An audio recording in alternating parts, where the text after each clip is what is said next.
जय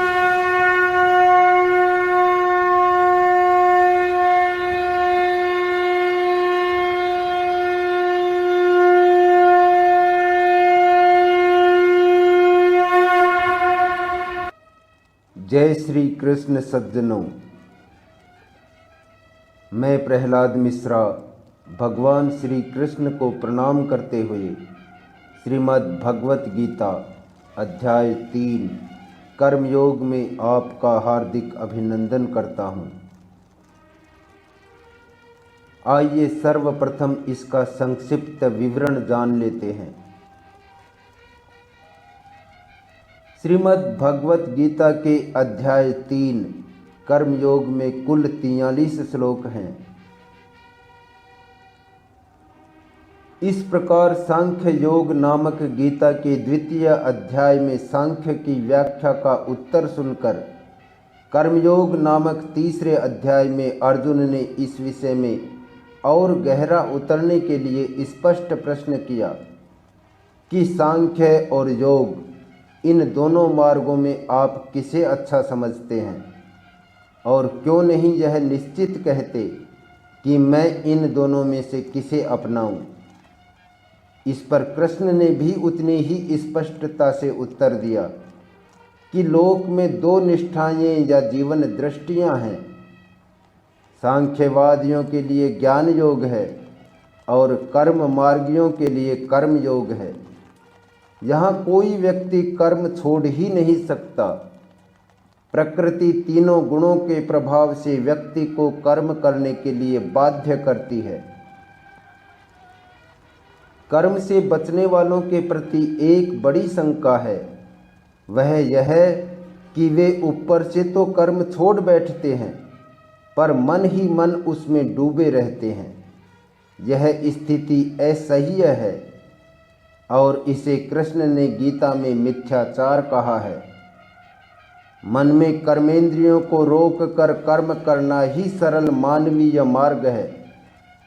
कृष्ण ने चुनौती के रूप में यहाँ तक कह दिया कि कर्म के बिना तो खाने के लिए अन्न भी नहीं मिल सकता। फिर कृष्ण ने कर्म के विधान को चक्र के रूप में उपस्थित किया। न केवल सामाजिक धरातल पर भिन्न व्यक्तियों के कर्म चक्र अरों की तरह आपस में पिरोए हुए हैं, बल्कि पृथ्वी के मनुष्य और स्वर्ग के देवता दोनों का संबंध भी कर्म चक्र पर आश्रित है। प्रत्यक्ष है कि यहाँ मनुष्य कर्म करते हैं, कृषि करते हैं और दैवी शक्तियाँ वृष्टि का जल भेजती हैं। अन्न और पर्जन्य दोनों कर्म से उत्पन्न होते हैं। एक में मानवीय कर्म, दूसरे में दैवी कर्म। फिर कर्म के पक्ष में लोक संग्रह की युक्ति दी गई है, अर्थात कर्म के बिना समाज का ढांचा खड़ा ही नहीं रह सकता। जो लोक के नेता हैं, जनक जैसे ज्ञानी हैं, वे भी कर्म में प्रवृत्ति रखते हैं। कृष्ण ने स्वयं अपना दृष्टांत देकर कहा कि मैं नारायण का रूप हूँ, मेरे लिए कुछ कर्म शेष नहीं है, फिर भी तंद्रा रहित होकर कर्म करता हूँ और अन्य लोग मेरे मार्ग पर चलते हैं। अंतर इतना ही है कि जो मूर्ख हैं वे लिप्त होकर कर्म करते हैं, पर ज्ञानी असंग भाव से कर्म करता है। गीता में यही एक साभिप्राय शब्द बुद्धि भेद है, अर्थात जो साधारण समझ के लोग कर्म में लगे हैं उन्हें उस मार्ग से उखाड़ना उचित नहीं, क्योंकि वे ज्ञानवादी बन नहीं सकते और यदि उनका कर्म भी छूट गया तो वे दोनों ओर से भटक जाएंगे।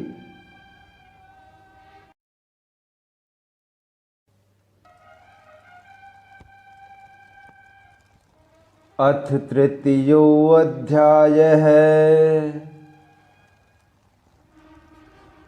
इस अध्याय के प्रारंभ में श्लोक 1 से 8 में ज्ञान योग और कर्म योग के अनुसार अनासक्त भाव से नियत कर्म करने की श्रेष्ठता का निरूपण है।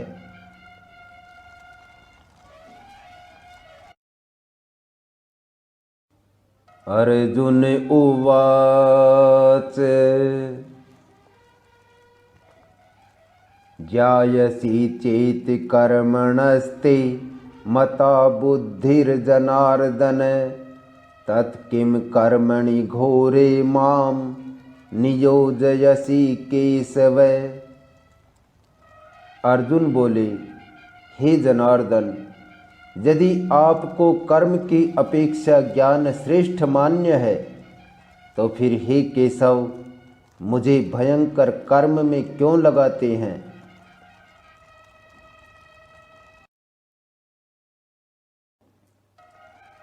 व्यामिश्रेणैव वाक्येन बुद्धिं मोहयसीव मे तदेकं वद निश्चित्य येन श्रेयोहमाप्नुयाम। आप मिले हुए से वचनों से मेरी बुद्धि को मानो मोहित कर रहे हैं, इसलिए उस एक बात को निश्चित करके कहिए जिससे मैं कल्याण को प्राप्त हो जाऊं।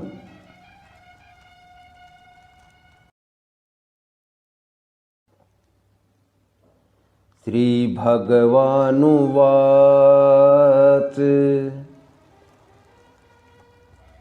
लोकेस्मिन् द्विविधा निष्ठा पुरा प्रोक्ता मया नघ ज्ञानयोगेन सांख्यानां कर्मयोगेन योगिनां।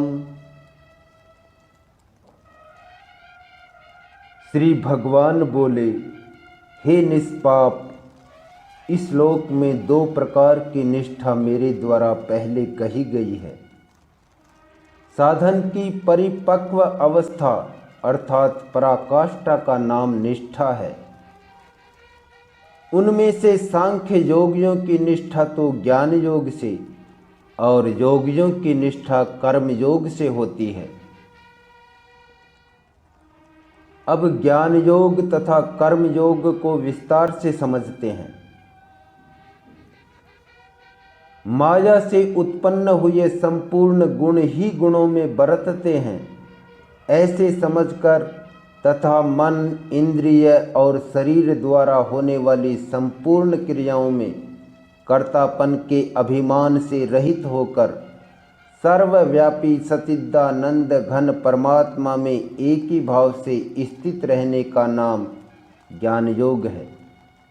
इसी को संन्यास, सांख्य योग आदि नामों से कहा गया है तथा फल और आसक्ति को त्याग कर भगवद आज्ञानुसार केवल भगवदर्थ समत्व बुद्धि से कर्म करने का नाम निष्काम कर्म योग है।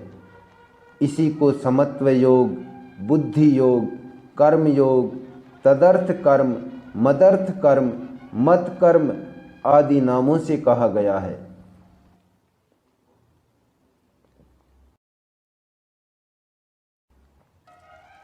न कर्मणामनारम्भान् नैष्कर्म्यं पुरुषो शृणुते न च संन्यसनादेव सिद्धिं समधिगच्छति।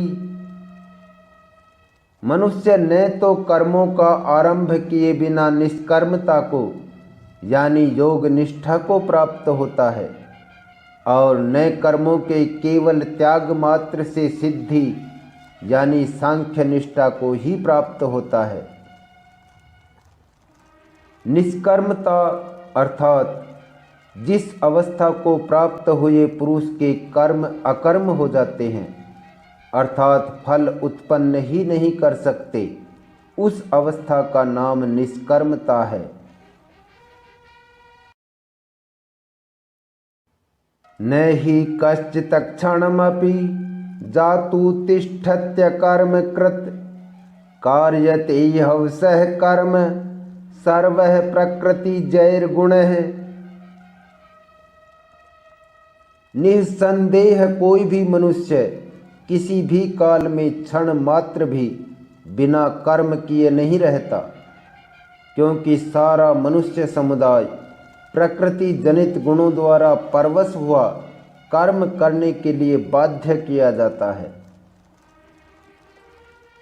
इसको आप इस तरह समझ सकते हैं कि जैसे कोई व्यक्ति कुछ काम नहीं कर रहा है। अब वह व्यक्ति या तो खड़ा होगा अथवा बैठा होगा, नहीं तो लेट रहा होगा। अब आप उससे क्या कहेंगे कि अरे भाई यह काम क्यों नहीं करता, खड़ा क्यों है अथवा बैठा क्यों है? नहीं तो यही कहेंगे भाई सो क्यों रहा है। अर्थात खड़ा रहना, बैठा रहना अथवा सोना भी तो कर्म ही हुआ।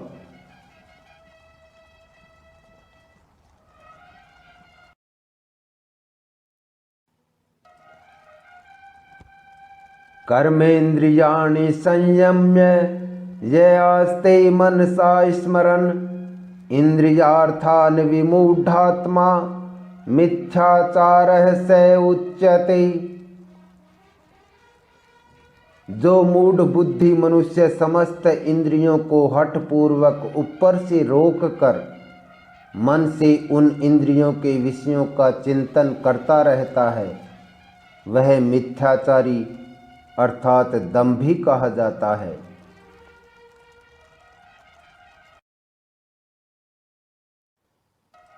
यस्त्विन्द्रियाणि मनसा नियम्यारभतेऽर्जुन कर्मेन्द्रियः कर्मयोगम् असक्तः स विशिष्यते।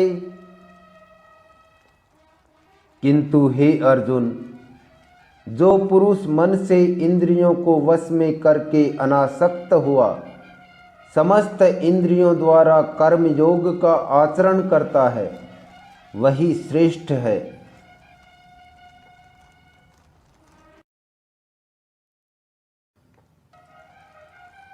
नीतं कुरु कर्म त्वं कर्म ज्यायो ह्यः कर्मणः शरीर यात्रापि च तेन प्रसिद्ध येद कर्मणः। तू शास्त्र विहित कर्तव्य कर्म कर, क्योंकि कर्म न करने की अपेक्षा कर्म करना श्रेष्ठ है, तथा कर्म न करने से तेरा शरीर निर्वाह भी नहीं सिद्ध होगा।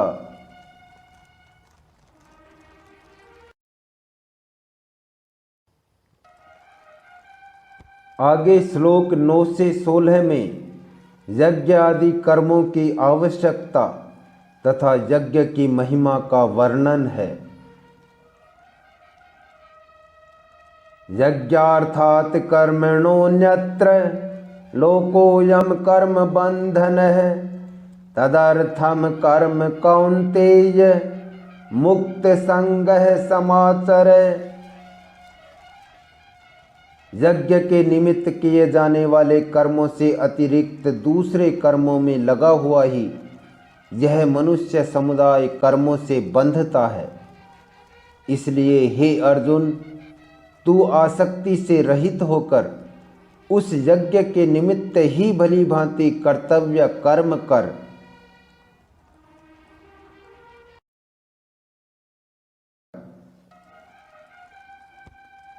सहयज्ञः प्रजाः स्रष्टा पुरोवाच प्रजापतिः अनेन प्रसिविष्यध्वमे एष वोस्त्विष्ट कामधुक्।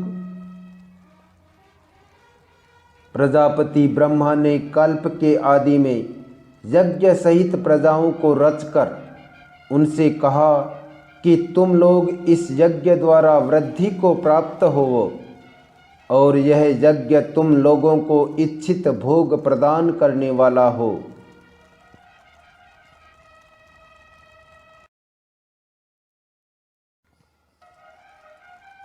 देवान् भावयतानेन ते देवा भावयन्तु वः परस्परं भावयन्तः श्रेयः परम वाप्स्यथ। तुम लोग इस यज्ञ द्वारा देवताओं को उन्नत करो और वे देवता तुम लोगों को उन्नत करें। इस प्रकार निस्वार्थ भाव से एक दूसरे को उन्नत करते हुए तुम लोग परम कल्याण को प्राप्त हो जाओगे।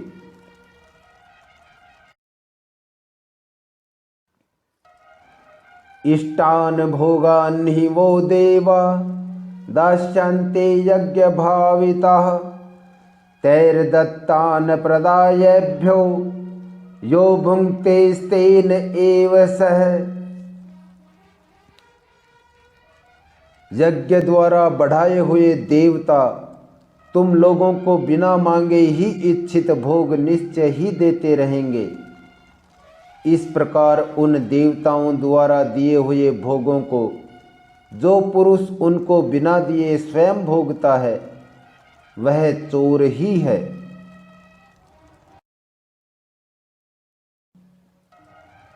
यज्ञशिष्टासिनः सन्तो मुच्यन्ते सर्वकिल्बिषैः भुञ्जते ते त्वघं पापा ये पचन्त्यात्मकारणात्। यज्ञ से बचे हुए अन्न को खाने वाले श्रेष्ठ पुरुष सब पापों से मुक्त हो जाते हैं, और जो पापी लोग अपना शरीर पोषण करने के लिए ही अन्न पकाते हैं वे तो पाप को ही खाते हैं।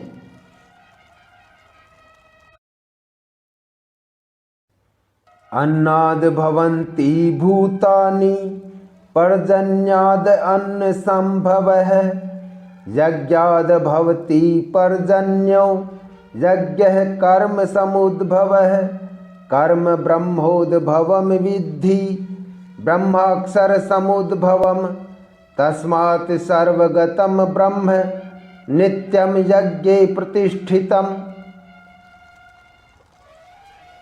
संपूर्ण प्राणी अन्न से उत्पन्न होते हैं। अन्न की उत्पत्ति वृष्टि से होती है, वृष्टि यज्ञ से होती है और यज्ञ विहित कर्मों से उत्पन्न होने वाला है। कर्म समुदाय को तू वेद से उत्पन्न और वेद को अविनाशी परमात्मा से उत्पन्न हुआ जान। इससे सिद्ध होता है कि सर्वव्यापी परम अक्षर परमात्मा सदा ही यज्ञ में प्रतिष्ठित है।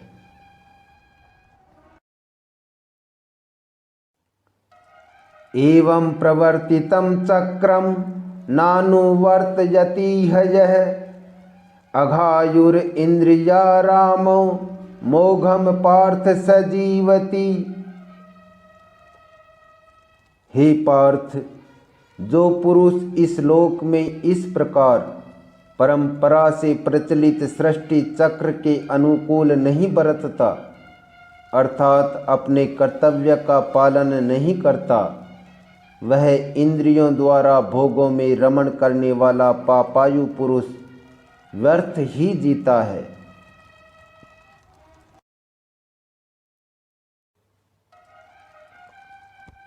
आगे श्लोक 17 से 24 में ज्ञानवान और भगवान के लिए भी लोक संग्रहार्थ कर्मों की आवश्यकता का वर्णन है। यस्त्वात्मरतिरेव स्याद् आत्मतृप्तश्च मानवः आत्मन्येव च सन्तुष्टः तस्य कार्यं न विद्यते। परंतु जो मनुष्य आत्मा में ही रमण करने वाला और आत्मा में ही तृप्त तथा आत्मा में ही संतुष्ट हो उसके लिए कोई कर्तव्य नहीं है।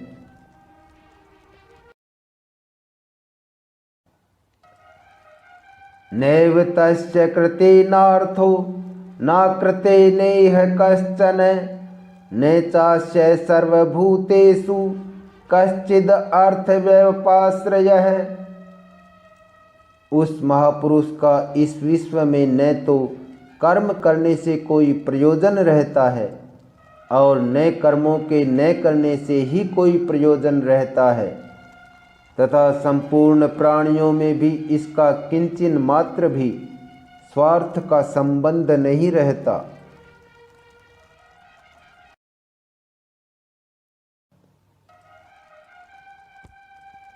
तस्मादसक्तः सततं कार्यं कर्म समाचरे असक्तो ह्याचरन् कर्म परम आपनोति पुरुषः। इसलिए तू निरंतर आसक्ति से रहित होकर सदा कर्तव्य कर्म को भली भांति करता रहे, क्योंकि आसक्ति से रहित होकर कर्म करता हुआ मनुष्य परमात्मा को प्राप्त हो जाता है।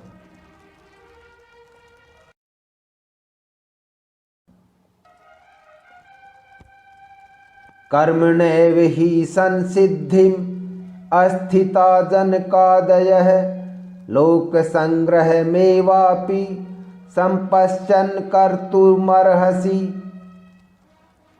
जनकादि ज्ञानी जन भी आसक्ति रहित कर्म द्वारा ही परम सिद्धि को प्राप्त हुए थे।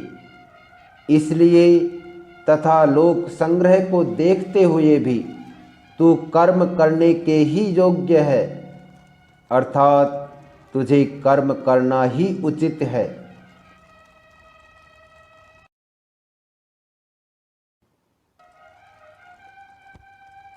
यद यद आचरति श्रेष्ठ तत्तद एवेतरो जनः स यत् प्रमाणं कुरुते लोकस्तद अनुवर्तते।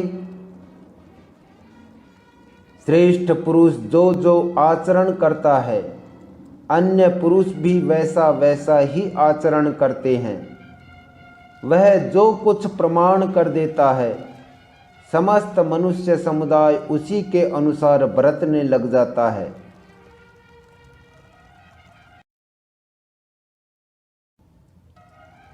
न मे पार्थास्ति कर्तव्यम त्रिषु लोकेषु किंचन नानवाप्तम अवाप्तव्यम वर्त एव च कर्मणि।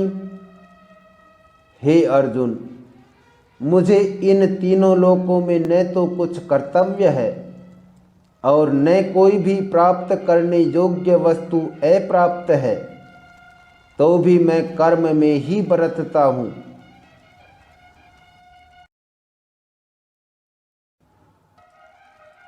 यदि है हम न वर्तेयम जातु कर्मण्यतन्द्रितः मम वर्तमानुवर्तन्ते मनुष्यः पार्थ सर्वशः। क्योंकि हे पार्थ, यदि कदाचित मैं सावधान होकर कर्मों में न बरतूं तो बड़ी हानि हो जाए, क्योंकि मनुष्य सब प्रकार से मेरे ही मार्ग का अनुसरण करते हैं।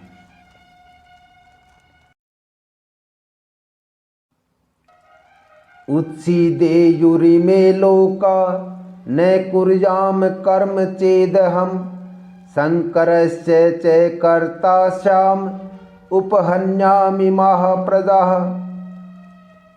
इसलिए यदि मैं कर्म न करूं तो ये सब मनुष्य नष्ट भ्रष्ट हो जाएं और मैं संकर्ता का करने वाला होऊं तथा इस समस्त प्रजा को नष्ट करने वाला बनूं।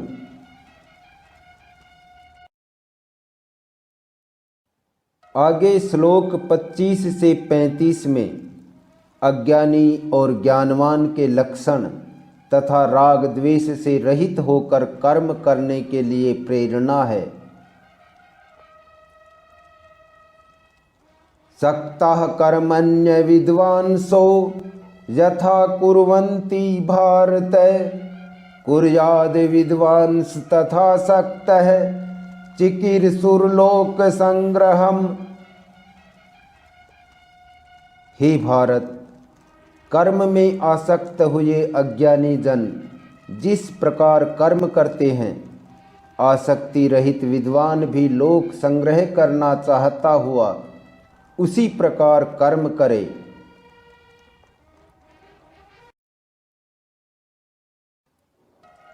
न बुद्धि भेदम जनयेद अज्ञानाम कर्म संगिनाम जोषयेत सर्व कर्माणि विद्वान युक्त है समाचरण। परमात्मा के स्वरूप में अटल स्थित हुए ज्ञानी पुरुष को चाहिए कि वह शास्त्र विहित कर्मों में आसक्ति वाले अज्ञानियों की बुद्धि में भ्रम अर्थात कर्मों में अश्रद्धा उत्पन्न न करे। किंतु स्वयं शास्त्र विहित समस्त कर्म भली भांति करता हुआ उनसे भी वैसे ही करवाए।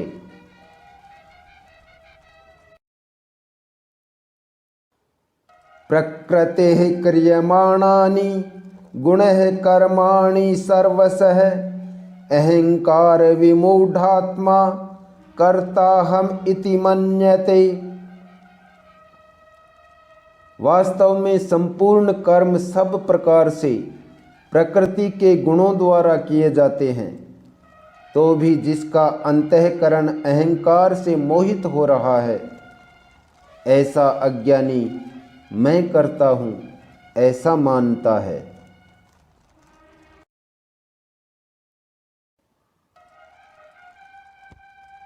तत्ववित्तु महाबाहो गुण कर्म विभागयोः गुणागुणेषु वर्तन्ते इति मत्वा न सज्जते। परंतु हे महाबाहो, गुण विभाग और कर्म विभाग के तत्व को जानने वाला ज्ञान योगी संपूर्ण गुण ही गुणों में बरत रहे हैं, ऐसा समझकर उनमें आसक्त नहीं होता। आइए गुण विभाग और कर्म विभाग तथा तत्व ज्ञान को विस्तार से समझते हैं। त्रिगुणात्मक माया के कार्य रूप 5 महाभूत और मन, बुद्धि, अहंकार तथा 5 ज्ञानेंद्रियां, 5 कर्मेंद्रियां और शब्द आदि 5 विषय, इन सब के समुदाय का नाम गुण विभाग है और इनकी परस्पर की चेष्टाओं का नाम कर्म विभाग है तथा उपर्युक्त गुण विभाग और कर्म विभाग से आत्मा को पृथक अर्थात निर्लेप जानना ही इनका तत्व जानना है।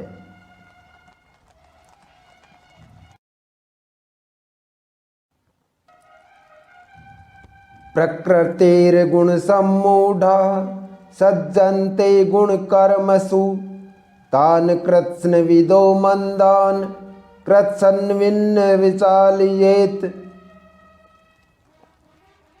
प्रकृति के गुणों से अत्यंत मोहित हुए मनुष्य गुणों में और कर्मों में आसक्त रहते हैं।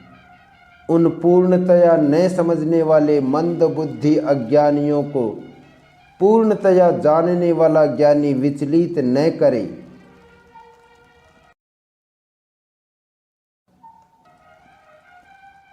मयि सर्वाणि कर्माणि सन्न्यस्याध्यात्मचेतसा निराशीर निर्ममो भूत्वा युध्यस्व विगतज्वरः। मुझ अंतर्यामी परमात्मा में लगे हुए चित्त द्वारा संपूर्ण कर्मों को मुझ में अर्पण करके आशा रहित, ममता रहित और संताप रहित होकर युद्ध कर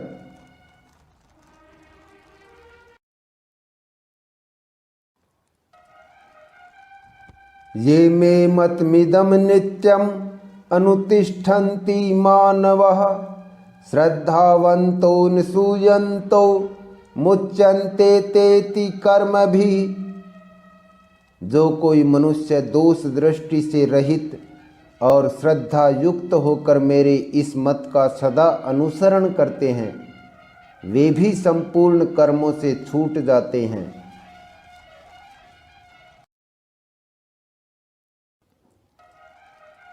ये त्वेतिदभ्यसूयन्तो नानुतिष्ठन्ति मे मतम् सर्वज्ञान विमूढ़ांस्तान् विद्धि नष्टान चेतसः।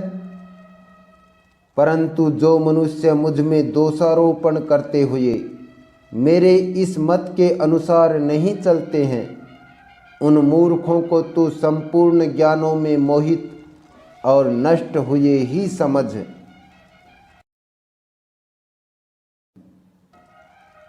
सदृशं चेष्टते स्वस्याः प्रकृतेर्ज्ञानवानपि प्रकृतिं यान्ति भूतानि निग्रहः किं करिष्यति। सभी प्राणी प्रकृति को प्राप्त होते हैं, अर्थात अपने स्वभाव के परवश हुए कर्म करते हैं। ज्ञानवान भी अपनी प्रकृति के अनुसार चेष्टा करता है, फिर इसमें किसी का हठ क्या करेगा।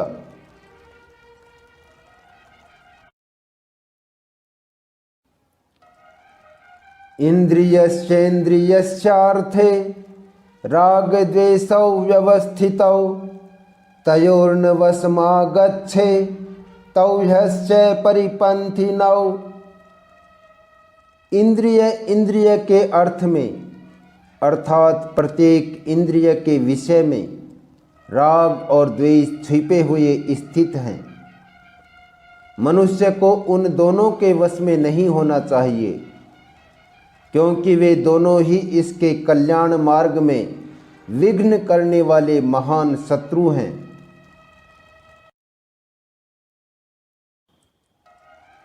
श्रेयान् स्वधर्मो विगुणः परधर्मात् स्वनुष्ठितात् स्वधर्मे निधनं श्रेयः परधर्मो भयावह। अच्छी प्रकार आचरण में लाए हुए दूसरे के धर्म से गुण रहित भी अपना धर्म अति उत्तम है। अपने धर्म में तो मरना भी कल्याणकारक है और दूसरे का धर्म भय को देने वाला है।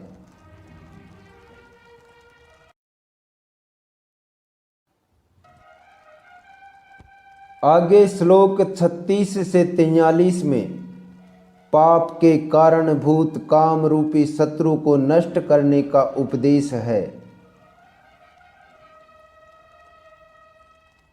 अर्जुन उवाच अथ केन प्रयुक्तोऽयं पापं चरति पुरुषः अनिच्छन्नपि वार्ष्णेय बलादिव नियोजितः। अर्जुन बोले, हे कृष्ण, तो फिर यह मनुष्य स्वयं न चाहता हुआ भी बलात् लगाए हुए की भांति किससे प्रेरित होकर पाप का आचरण करता है।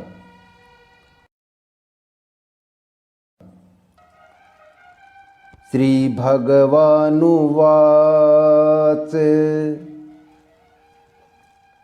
कामेश क्रोधेश रजोगुण समुद्भवः महासनो महापापमा विद्धयेनम इह वैरिणम। श्री भगवान बोले, रजोगुण से उत्पन्न हुआ यह काम ही क्रोध है।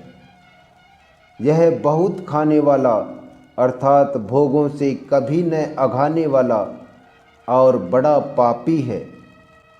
इसको ही तू इस विषय में वैरी जान।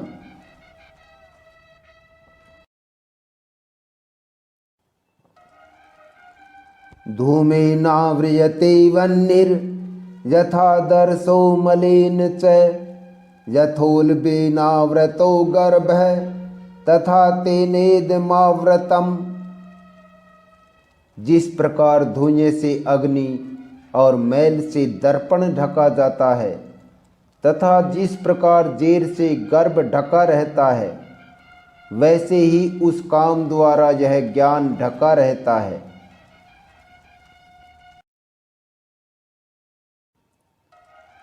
आवृतम ज्ञान में तेन ज्ञानीनो नित्यवैरिणा काम रूपेण कांतेय दुष्पूरेणानलेन च। और हे अर्जुन, इस अग्नि के समान कभी न पूर्ण होने वाले काम रूप ज्ञानियों के नित्य वैरी द्वारा मनुष्य का ज्ञान ढका हुआ है।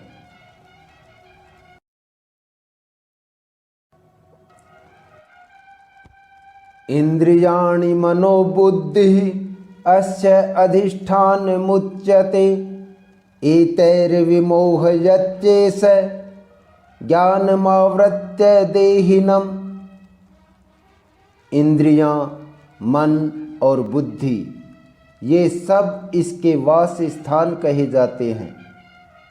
यह काम इन मन, बुद्धि और इंद्रियों द्वारा ही ज्ञान को आच्छादित करके जीवात्मा को मोहित करता है।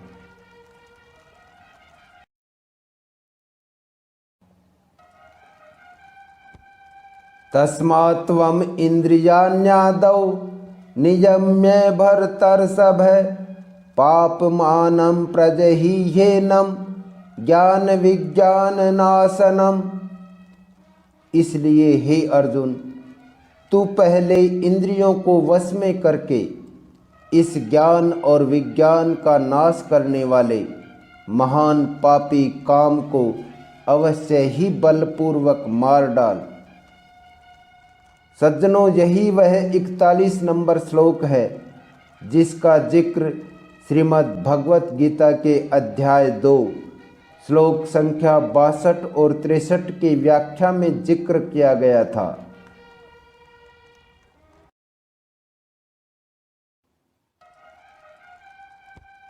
इंद्रियाणि परन्याहुर इंद्रियेभ्यः परम मनः मनसस्तु परा बुद्धि यो बुद्धे परतस्तु सः। इंद्रियों को स्थूल शरीर से पर यानी श्रेष्ठ, बलवान और सूक्ष्म कहते हैं। इन इंद्रियों से पर मन है, मन से भी पर बुद्धि है, और जो बुद्धि से भी अत्यंत पर है वह आत्मा है।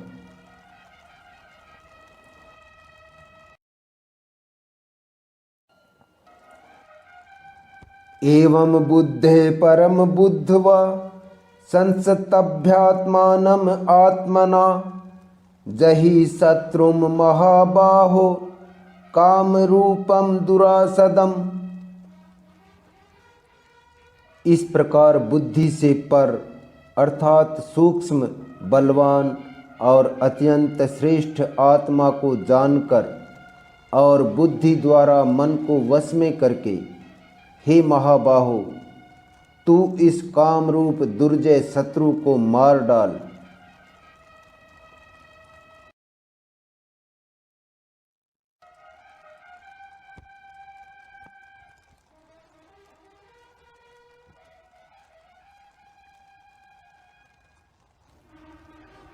ओम तत्सदिति श्रीमद्भगवद्गीतासु उपनिषत्सु ब्रह्म विद्यायां योगशास्त्रे श्रीकृष्णार्जुन संवादे कर्मयोगो नाम तृतीयोऽध्यायः। इस प्रकार उपनिषद, ब्रह्म विद्या तथा योग शास्त्र रूप श्रीमद् भगवत गीता के श्री कृष्ण अर्जुन संवाद में कर्मयोग नाम का तीसरा अध्याय संपूर्ण हुआ।